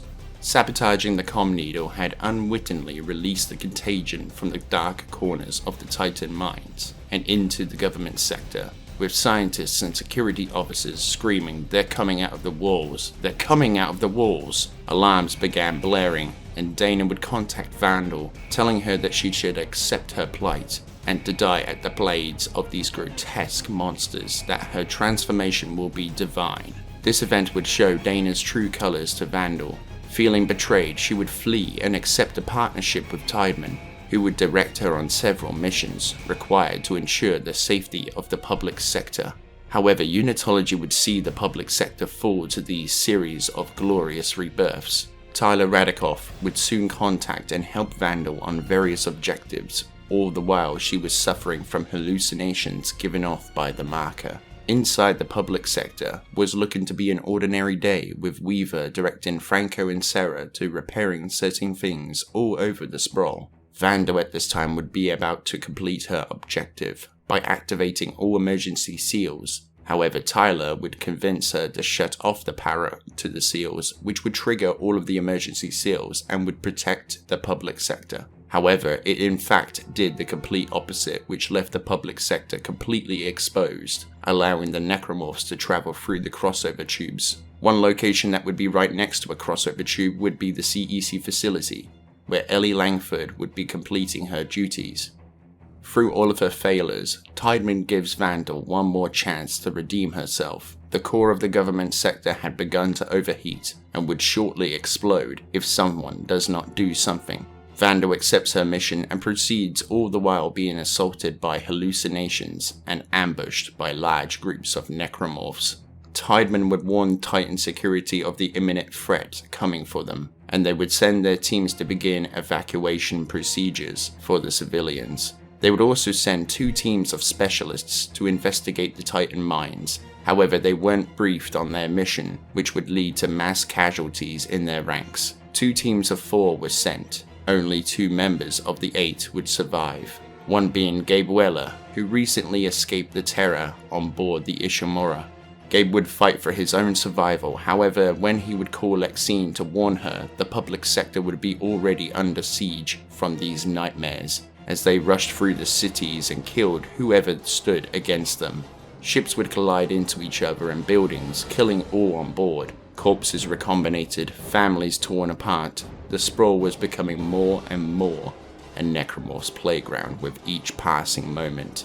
Seeing the situation unfolding, Tideman would order all key subjects either be eliminated, as the scientists had worked out to a certain degree what convergence meant and what was missing from that equation. The markers needed to consume the makers, which could not happen, for if it did, it would in fact be the end for them, and all life it would seem. Hearing of this, Gabe would tell Vic that he doesn't have time, he needs to get to Lexine. Vic would tell him that he has his back. Only thing he didn't tell him was that he was intending to backstab him too. Vandal would defeat the proto-hive mind, but would be wounded in the battle and would sit on the floor next to the core. However, this is where she disappears and a blood trail is all that remains. The core and the sector is safe, at least for now, with the temperature falling back down.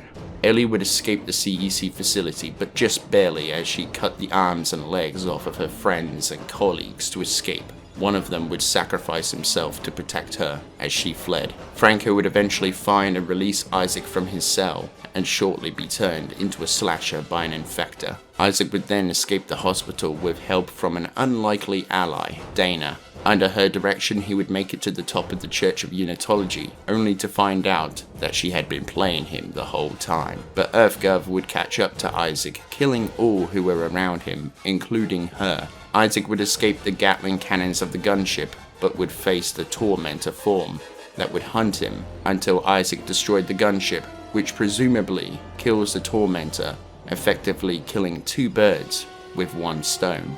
Vic would reveal his true intentions to Gabe, and he would set a course for the hospital to stop Lexine's execution, which he would be successful in that, after facing the horrors and ruins left by Isaac's battles with the Tripod Leaper form. Gabe would save Lexine by opening the bay doors and allowing her to escape as he bled out. Isaac and Ellie would help each other in restoring power to the transport hub for it to only be destroyed, forcing them to make a fighting retreat into the CEC facility Ellie escaped from earlier. There they would plan to take an industrial transport to the government sector, but Tideman would cut them off once again by using the solar beam to cut the tracks in half. Isaac would face his fears and travel through the Ishimura to restore power to the gravity tethers to pull the shard of Titan back into place so that Ellie and Stross may cross. Stross would attempt to make Ellie see by stabbing out one of her eyes with a screwdriver, which he would try later on Isaac, only for him to be killed by Isaac in self-defense. Isaac and Ellie would try to make it through the Titan mines and into the government sector, but Isaac would try to save Ellie by sealing her away in a gunship. Isaac soon was faced with another obstacle, a wall of soldiers poised to gun him down, but he wasn't going to let that stop him, as the enemy of my enemy is my friend, and he soon released the scourge of the Titan mines upon them, compromising the compound. Isaac would soon make it to the marker where he would kill Tideman and defeat the apparition of Nicole, which broke the marker, somehow destroying it. However, the core would begin to overheat again, and was beginning to reach the boiling point when Ellie would break through the ceiling and save Isaac moments before the sector exploded, taking the station and the sprawl with it. For all his bluster, it is the sad province of man, that he cannot choose his triumph. He can only choose how he will stand when the call of destiny comes, hoping that he'll have the courage to answer.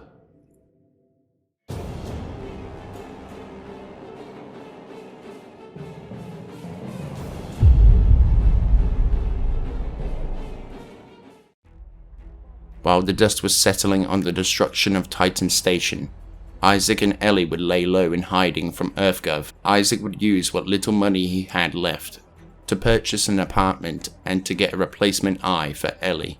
It may not have been the same color as her other eye, but it would do the job all the same.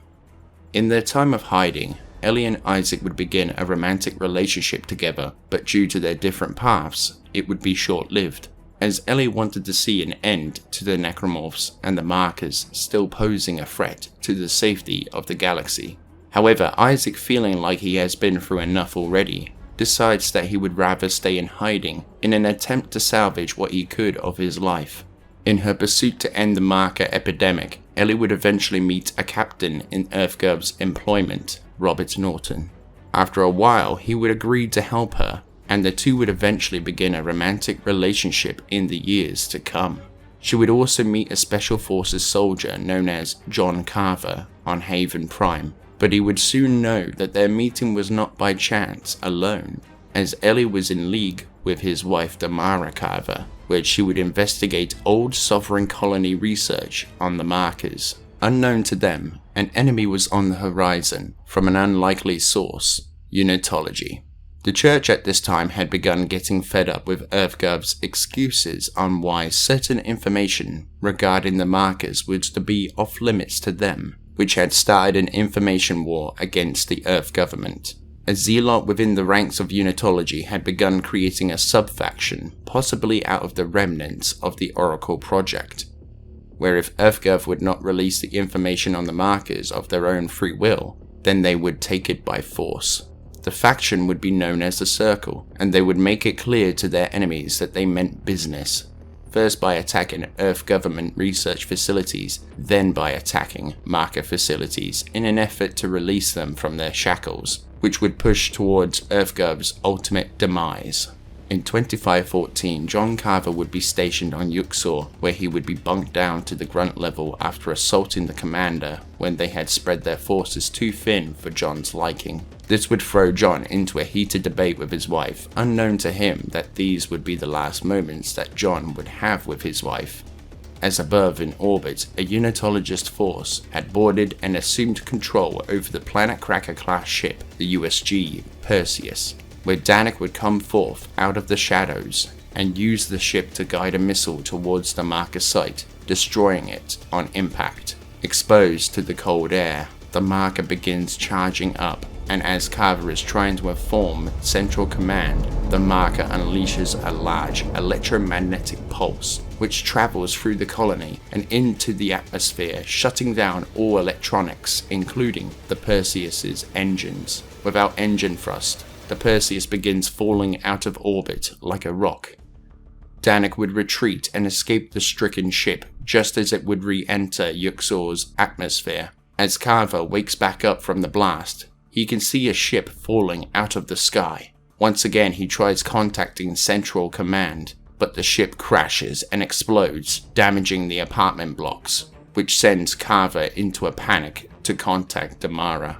Danik at this time would be flying down to the colony, attempting to gather as much detail as he could about the markers before leaving the residents to their new form of hell. As necromorphs began sprouting up and out of the wreckage, Carver would spray bullets on them, attempting what he could to gain any little leverage on this new terrifying enemy.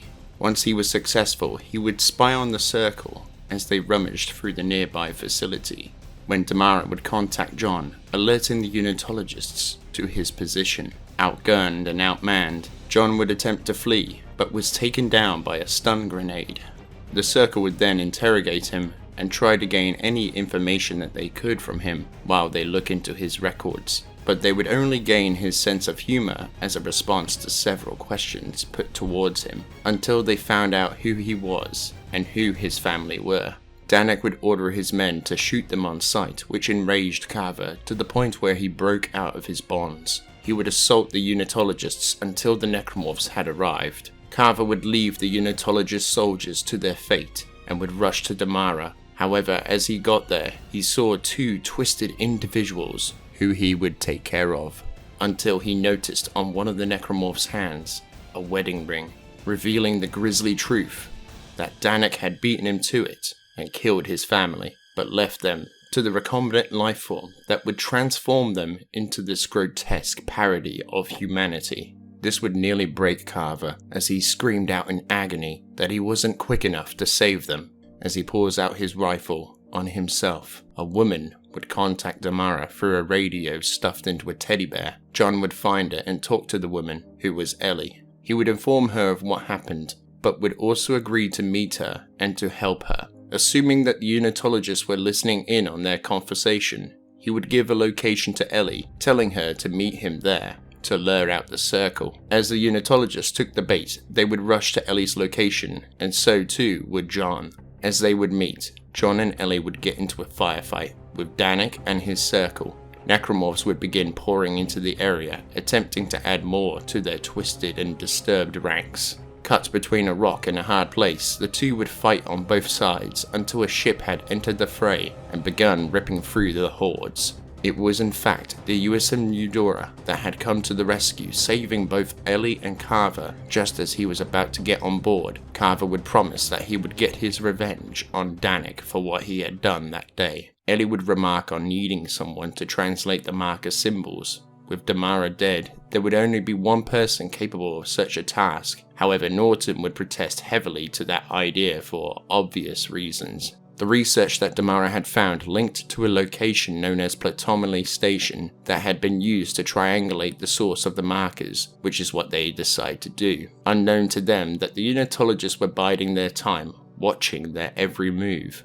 Ellie, after finding the coordinates for the source of the marker signal, would scuttle the station with the armaments on board, the Eudora, but they had encountered a new problem, that they don't have the means for the long distance travel to the site, when John would tell them of Keyhole Station holding a shock point facility inside. While travelling to the station, John would begin reflecting on what happened back on Yuxor and tries coming to terms with it, with some help from Ellie.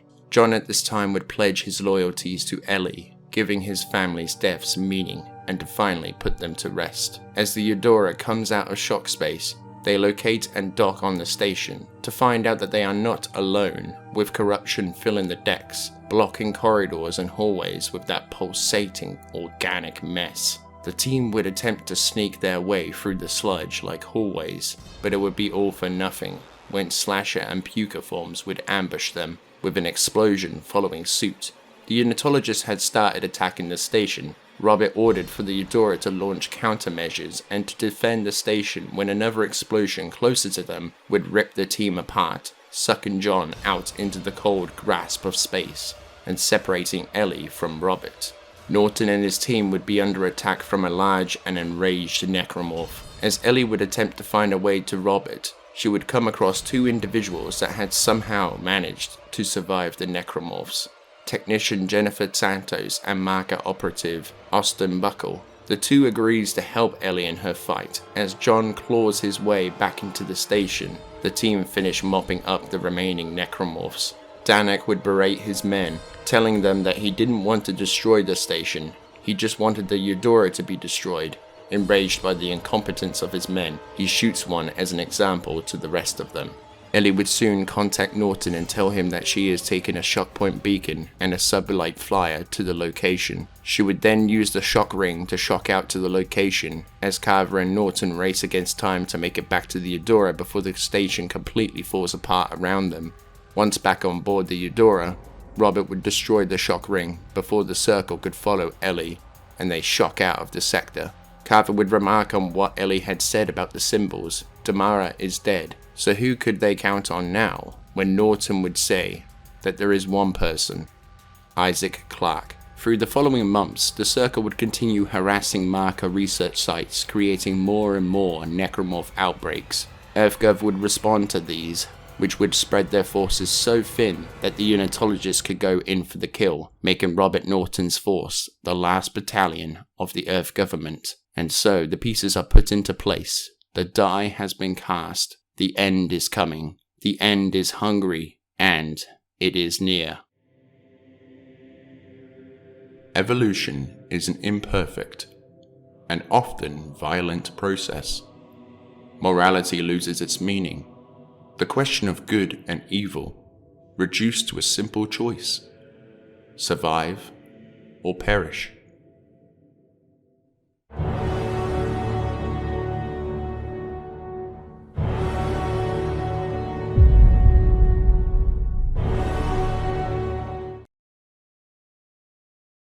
With the Unitologists hot on their trail, Norton and Carver would infiltrate Isaac's apartment block in hopes of bringing him along to help them in their quest to save Ellie. Once acquainted, the two would ask for his help, but in his state, he tells them to find another to jump into that suicide mission. However, when he learns that Ellie might be in danger, he soon changes his tune and agrees to join them in their cause. As this conversation was going on, the Unitologists had broken through the inner concourse, breaching the front lines. The three would encounter heavy resistance, and both Isaac and Carver would become separated from Norton. Unitologists were teaming all over the streets of the colony, killing those who resisted and those who either refused to cooperate or had no information on Isaac. Carver would lead Isaac to the extraction point to find that Danek had gotten there first and was ready to execute them both after he had released the marker. Isaac and Carver would escape the fate that Danek had in store for them, but would wake up a few hours after the electromagnetic pulse, placing them inside the necromorph outbreak on the lunar colony. The two would escape the infested colony and make it on board the Eudora, and shortly thereafter the ship would shock out to Tau Volantis. Once the Eudora had shocked out, the team came up to a ship graveyard floating in space, and shortly realized that the wrecks were Sovereign Colony warships. The team would lock onto Ellie's transponder, but would become swarmed by space mines that would detonate upon impact with the hull, prompting all hands to evacuate the ship. As Isaac and Carver prepped the life cube for transport, the ship was nearing its due date, and as they launched it, the ship exploded, sending Isaac and the others hurtling at 100 miles per hour through space, through hundreds of pieces of debris. Now stranded in this desolate junkyard of floating space debris and wrecked ships, the team had no choice but to continue on their journey inside the Roanoke. Isaac and Carver would continue heading through the dusky and dank hallways of the station, to find that they are not as alone as they may have thought. Mummified necromorphs were present within the Roanoke who ambushed and attacked Isaac and Carver. They would soon locate Norton and the others, swarming them, trying to add them to the crew of the Damned. Isaac and Carver would soon restore power to the ancient space station, allowing Norton access to the observation deck, where the team would reunite with Ellie, Santos, and Buckle. After meeting the rest of the team, Carver and Isaac would head to the Admiral's quarters, which gives Isaac the information that they have been looking for. Ellie would come to the conclusion that they had to turn off a machine down on the planet's surface. However, Norton would protest heavily towards going to a planet full of necromorphs. Regardless if they were or weren't going to investigate further, they would still need a way out. So the team would find a shuttle called the Crozier, which Isaac and Carver would reclaim inside the Terra Nova, encountering more necromorphs, both new and old adversaries. Once they had successfully achieved this, Carver would investigate a string of transmissions coming from the Brusiloff, and Isaac would tag along. Hearing the transmissions more clearly, it sounded as if a boy was calling out to him, prompting him to investigate the ship.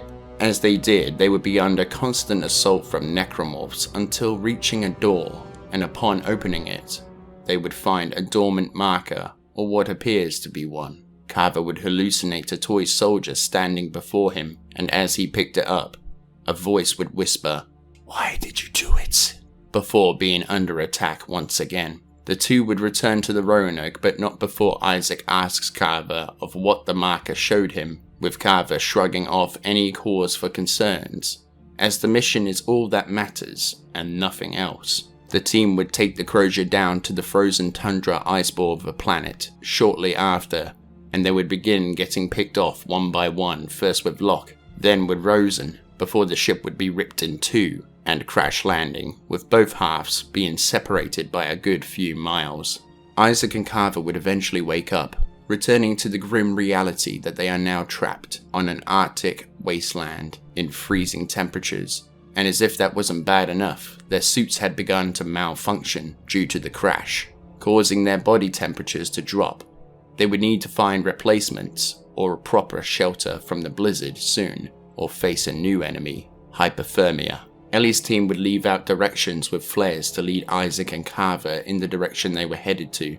They would soon come across a bunker that had snowsuits inside. Unfortunately, there were not enough to go around, prompting Buckle to stay behind. They would see the elevator, but would hear scratching noises coming from within, which frightened them.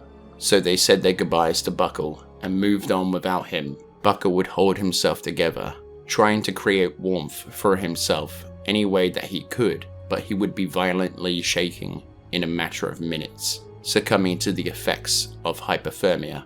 Isaac and Carver would be the next faces he would see before he would fall into a deep sleep that he would never recover from. Isaac and Carver would head into the basement, moving through the dark, dank, and frozen hallways, and after restoring the base's function, they would eventually restore their suits to functioning as they should, and they would make their way towards Ellie and her team's location, all the while encountering necromorphs on their journey, but they would eventually link up with the team. However, the Circle had tracked them down and began to give chase. Isaac and Carver would be separated from the others once again, but would slay the fanatics and meet the others inside of a warehouse where a big surprise was waiting for them, the Nexus. After devising the next step in their plan for fighting the machine, Isaac and Carver would be sent on another mission to find parts to construct a probe to triangulate the signal from the nerve clusters inside of the creature to locate the machine's location. On their travels, Carver would spot a bloodied woman crying and walking in the opposite direction from where they were headed. The two would enter an elevator, but Carver would begin hallucinating some very distressing images all over the walls of the lift, and would go through a disturbed journey through the warehouse, only to find out that it all really never happened, and they had been sitting in the elevator for at least 5 minutes, which shocked Carver to his core of how bad his past was truly affecting his state of mind. The two would return with the sensor parts and proceed with entering the cavity within the Nexus, but when they would return, they would get an unexpected result. Norton in his fury would act irrationally, locking Isaac and Carver inside the cage, but they would soon overcome this slight hurdle and give chase. However, they would soon be ambushed by Danik and his forces, who would reveal that Norton had helped him in finding the planet. However, Danik would attempt to kill Norton, and Isaac would save him. Carver would save Isaac. They would then be locked in a firefight with the fanatical circle, but just as it was looking to be in Isaac's favor, a huge necromorph would reawaken, bursting through the wall of the warehouse, devouring all of the Unitologists in the open, but in doing so, pulled Isaac out of cover, giving him no choice but to defeat it in combat. The behemoth would swallow Isaac whole, but he would eventually give it indigestion, forcing the creature to vomit him out, which led Isaac to facing off against Norton, which had led Robert into his own demise. Isaac and Carver would relay the news to Ellie, who upon hearing the news would break down, blaming Isaac. Isaac would allow her to grieve in whatever way she needed to, even if that meant blaming him. He and Carver would face the perils of climbing the mountains, various cliff faces, and would find a cage and winch to help the women up the mountain with ease. However, as Santos was about to leave, she would dawdle for a moment that would be her last, with the necromorph that was stalking Isaac and Carver in their journey leaping out of nowhere, attacking the cage. Isaac would try his best to save her, but Carver would think of their own self-preservation and cut the cable to the cage, forcing it back to the ground it once came from, killing Santos in the process. The two men would fall with her after Isaac freaks out at Carver, and the two would fight to kill the abomination that had been stalking them once and for all. The three of them would make it to the Rosetta labs shortly after being separated, and found that the sovereign colonies had scattered slabs of Rosetta across the compound, which Isaac and Carver, after some exploration, would find and retrieve, allowing them to create a codex for the machine, giving Isaac a vision of the dark and disturbing history of the machine and the Volantians. Once he awoke, not aware of the present danger in the lab, he began muttering to them about the machine's true purpose, revealing to Danik that turning off the machine would release the moon from its stasis state and would resume convergence, not just there, but everywhere the markers were, implying that the real reason that the gold marker was unable to finalize convergence was due to this moon being inactive and half-formed. Isaac would activate a switch that would release incendiary gas that would burn all organic life. Isaac and Carver would make it to the door, but Ellie would get trapped and tell Isaac to shut the door to save himself before it is too late for them. Ellie would then use the delivery tube to escape before being captured by the Unitologists. Isaac would begin breaking down before coming to his senses, continuing in his pursuit of Danik, which would lead the pair to a silo north of the compound that would lead them to the alien city through a series of tunnels.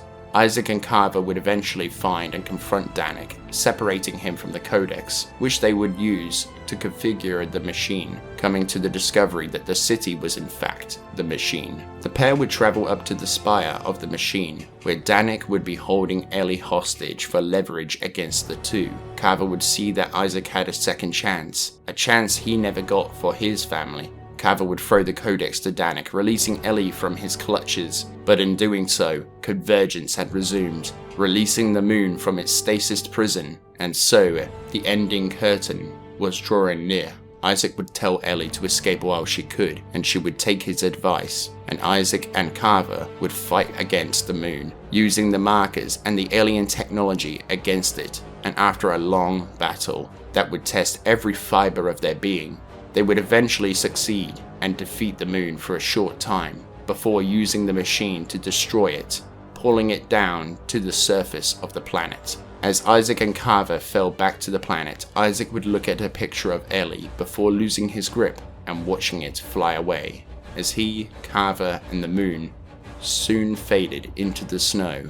And as Ellie watched on, asking if they were there, but with no answers, she would shock point out to an unknown location. We are all connected, joined together by an invisible thread, infinite in its potential and fragile in its design. Yet while connected, we are also merely individuals, empty vessels to be filled with infinite possibilities, an assortment of thoughts, beliefs, a collection of disjointed memories and experiences.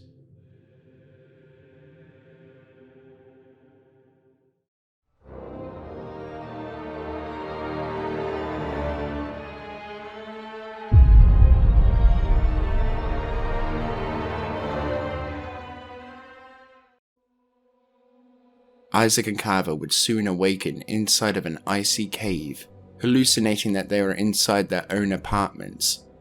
But shortly coming back to their senses, they realized that somehow they survived the fall back to Tau Volantis. In their new sense of freedom, the two venture outside to find that the past events really did happen, but try not to make sense of how they survived and chalked it up to being just saved by aliens. They soon talked about leaving the planet and finding the means through the Circle's abandoned ships. The fight was finally over. The necromorphs were defeated. Their god, their lord, their master had fallen to the hands of Isaac Clarke and John Carver. They could finally move on and get on with their lives, leaving the trauma of their past behind, until they would start seeing the visions of the other moons, bringing the reality of the situation crashing down on top of them like a ton of bricks. The two would come across several Unitologists muttering a chant about the other moons awakening, coming for them, that they are hungry and they are coming for all of humanity, and others ending themselves in the corridors of the compound. The two would fight off hallucinations after finding a ship, but there was a problem. The dropship was not shockpoint capable, which meant they can only get off the planet, but they couldn't make it far, forcing them into the Terra Nova.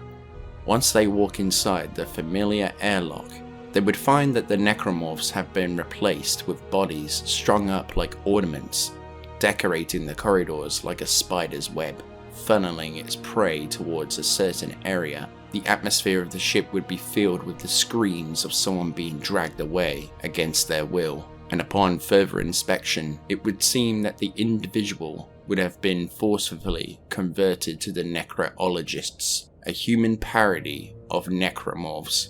The Unitologists had reached their final form of evolution, it would seem, transforming from a fanatical, deranged military force hell-bent on making the markers whole by any means necessary, to a group of people who worships the necromorphs so much that they act and dress like them, including going after those not within their new order of flesh and bone, reverting to the Stone Age, using no technology other than the Prophet, who would utilize stasis abilities. The moons would soon manipulate Isaac, asking him where the Earth was, and to lead them there. Isaac would soon turn against his ally Carver, and the two would fight for the shockpoint core, until the Prophet would intervene. The two would set their differences aside to defeat the common enemy, and once they had, the moons would gloat to them, stating, "You can kill the Prophet, but you can't kill the God.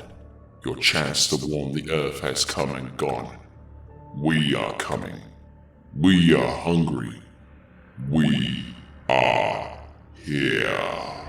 With this horrifying revelation, the two would prep the ship and shock out to Earth space. As the ship exits shock space and into Earth space, everything looked to be normal. No carnage, no chaos, no moons, other than the actual one orbiting the Earth. Isaac and Carver would attempt to hail the Earth, but with no answer. Puzzled, they would continue until hearing screams coming over the audio comms. Then they see that they were in fact too late to save the Earth, and a blood moon was approaching them from below that would mentally and physically attack them.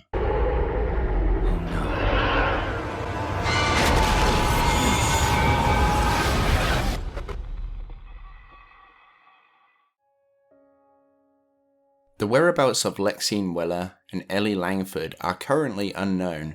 The status of Isaac Clarke and John Carver is currently unknown, presumed dead. The status of humanity is unknown. Presumably there are splinter cells that could be located all over the galaxy, perhaps full colonies unaware of what has awakened within the universe. The universe of Dead Space is a twisted line of existence. In the factions fight to understand, in self-preservation, in finding resources to sustain their civilization. Using the markers are like using fire. They have their uses, yes, but when used incorrectly, without proper considerations into every event that could take place within their establishments, could lead to disaster. There is a deep meaning behind the title. Many used to believe that Dead Space referred to the dormancy field. However, it could also be seen to be the story of how the dead outweighed the living, making space the territory of the damned. Perhaps the story will be extended on in the future, as a developer, Ben Wannett, did remark that there would be a way to defeat their enemy. However, the characters would be sorry that they did, as it's better to deal with the devil you know. Can I be me without this? Can you be you? And if this invisible thread that holds us together were to sever, to cease, what then? What would become of billions lone, disconnected souls? Therein lies the great quest of our lives, to find, to connect, to hold on to. For when our hearts are pure, and our thoughts in line, we are truly one, capable of repairing our fragile world and creating a new universe of infinite possibilities.